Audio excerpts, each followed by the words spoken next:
അറിയണ്ടേ? ലൂക്കന്റെ വൈറ്റമിൻ ക്രീമാണ് കേട്ടോ.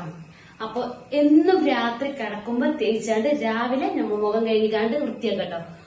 ഇതിന്റെ റിസൾട്ട് എങ്ങനെ ചോദിച്ചാല് നമ്മളെ മുഖത്തുള്ള പിമ്പിൾസ്, അതുപോലെ കറുത്ത കരിവാളിപ്പ്, അതുപോലെ നമ്മൾ വെളുത്തിട്ട് പാറും മക്കളെ, ആ കാര്യം നമ്മൾ 100% ഗ്യാരണ്ടി തരാൻ കേട്ടോ.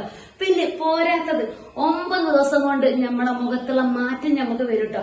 മാറ്റം വന്നില്ലെന്നുണ്ടെങ്കിൽ നിങ്ങൾ വാങ്ങിയ ക്രീം തിരിച്ചങ്ങോട്ട് കൊടുത്തോളി. ഓല് വാങ്ങിയിട്ട് അതിന്റെ